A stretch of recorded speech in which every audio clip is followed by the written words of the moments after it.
ये कहना बड़ा मुश्किल है कि इसका नतीजा क्या होगा। ये आपके लिए लॉन्ग टर्म इन्वेस्टमेंट नहीं हो सकता है, और अगर बढ़ जाए तो पैसा निकाल करके उसका आनंद लीजिए। सो वेलकम बैक टू निवेश का बड़ा सवाल। अच्छा, आप में से बहुत सारे लोग ये जान रहे होंगे कि मार्केट इस समय बहुत उथल पुथल के दौर से गुजर रहा है। एक तरफ क्रिप्टो करेंसी ट्रेडिंग प्लेटफॉर्म पर रजिस्टर्ड यूजर्स का आंकड़ा 2 करोड़ का नंबर पार कर चुका है, और वहीं दूसरी तरफ सेबी की चेयरपर्सन माधवी पुरी बुच ने एसएमई सेगमेंट में हेरफेर के संकेत मिलने की बात कही है। अब ऐसे में हम इन्वेस्टर्स को क्या करना चाहिए, आज इसी को डिटेल और आसान भाषा में समझते हैं धीरेन्द्र सर से।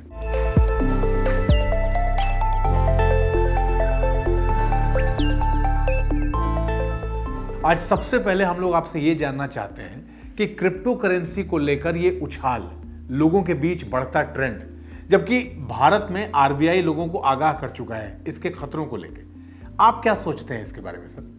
क्रिप्टो करेंसी बहुत रफ्तार से बढ़ रहा है पिछले साल, और क्रिप्टो करेंसी में पैसा लगाने का कोई आधार ही नहीं है, लेकिन इसका दाम बढ़ रहा है, इस वजह से लोग लगा रहे हैं, और लोग चूँकि पैसा लगा रहे हैं इस वजह से दाम बढ़ रहा है। इसके दाम बढ़ने का एक और भी कारण है, जिस रफ्तार से अमेरिका में डेट ऐड किया जा रहा है सरकार द्वारा, नोट छाप के, $1 ट्रिलियन पहले 2-3 साल में सरकारी ऋण वो लोग ऐड करते थे। अब करीब 100 दिन में $1 ट्रिलियन अमेरिका का डेट बढ़ जाता है, और ये पैसा जब तक छपता रहेगा और ऐड होता रहेगा तब तक चीज़ों का दाम बढ़ता रहेगा, और ख़ासकर स्पेकुलेटिव एसेट का। और इस वजह से क्रिप्टो करेंसीज के दाम में इस तरह का उछाल देखा जा रहा है, और ये शायद जारी रहेगा। और ये कहना बड़ा मुश्किल है कि इसका नतीजा क्या होगा। इसका नतीजा अच्छा हो ही नहीं सकता है, लेकिन कब होगा, कब इसमें बदलाव आएगा, कब ये अंतर आएगा और क्या होगा, ये गेस करना हम जैसे लोगों के लिए बड़ा मुश्किल है। लेकिन इससे बचना चाहिए, और आप इसको देखें कि ये आपके लिए स्पेकुलेटिव व्हीकल ही हो सकता है। आप लगाइए, और थोड़ा बहुत पैसा कभी लगाइए भी तो निकाल लीजिए जब बढ़ जाए, या कोई टारगेट लेके चलिए, कोई अपने नियम बनाइए।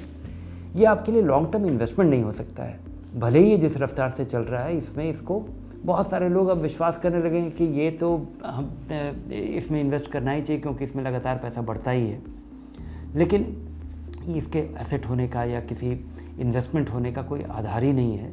लेकिन बहुत लोग खरीद रहे हैं, और ये खेल तब जारी रहेगा जब तक ये इसी फ्रेमवर्क में रहता है, और कब बदलाव आएगा उसकी कोई उम्मीद नहीं है।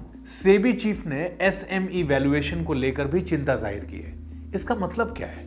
सेबी चीफ ने जो कहा है कि स्मॉल और मीडियम एक्सचेंज, जिसमें कि कंपनियों के लिए लिस्ट होना बड़ा आसान है, वहाँ पे निवेशक केवल 2 लाख रुपए का कम से कम इन्वेस्टमेंट कर सकते हैं, या जो टिकट साइज़ है, वहाँ पे कंपनियों के लिस्ट होने के जो नियम है वो बड़े आसान हैं, और उतना रिगरस नहीं है जितना कि एक आईपीओ के लिए डिस्क्लोजर और ट्रांसपेरेंसी और पीरियोडिक रिपोर्टिंग रहता है।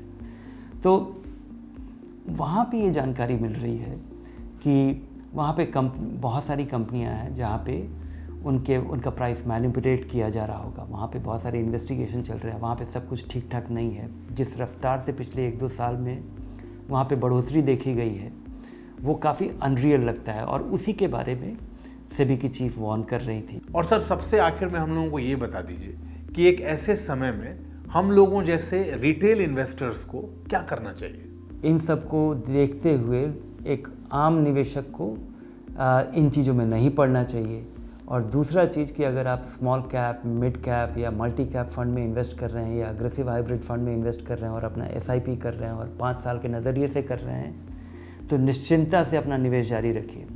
और ये जो उतार चढ़ाव का दौर है, जो कि स्पेकुलेटिव इन्वेस्टमेंट्स की वजह से यहाँ आएगा, बार बार बीच में गिरावट होगी, तो उस समय आपका एसआईपी थोड़े कम दाम पे लगेगा, आप सस्ता खरीद पाएंगे।